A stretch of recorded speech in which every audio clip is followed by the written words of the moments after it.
On April 21st, 2025, the world bid farewell to one of the most influential religious figures of our time, Pope Francis, a man of compassion, courage, and deep humility.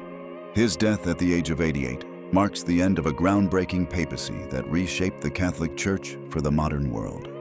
In this video, we'll walk through his final days, the global reaction to his passing, and the legacy he leaves behind. Let's remember the revolutionary Pope who chose humility over tradition. On Easter Sunday, April 20th, Pope Francis delivered his final Urbi et Orbi blessing from a wheelchair, addressing the faithful from the balcony of St. Peter's Basilica. Despite visible frailty, his voice echoed hope, especially for migrants and victims of conflict.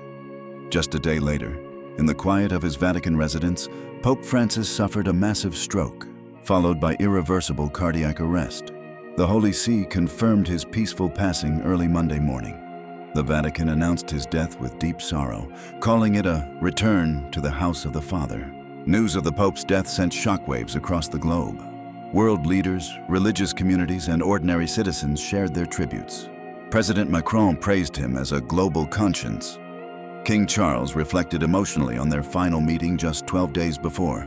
Even world leaders from non-Catholic nations paid their respects.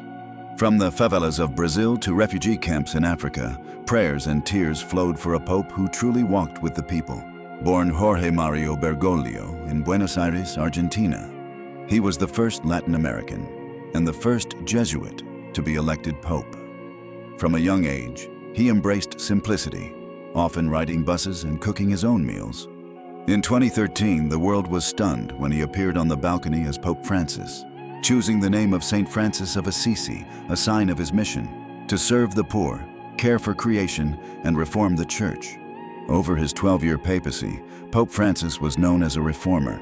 He confronted sexual abuse scandals, pushed for financial transparency in the Vatican, and opened dialogues with other religions. His encyclical Laudato Si called for urgent climate action. He welcomed civil unions for same-sex couples, shocking traditionalists, and he embraced indigenous voices in the Amazon Synod. While beloved by many, his bold stances also sparked criticism from conservative factions within the Church. The funeral will take place on Saturday, April 26th, in St. Peter's Square, led by Cardinal Giovanni Battista Re.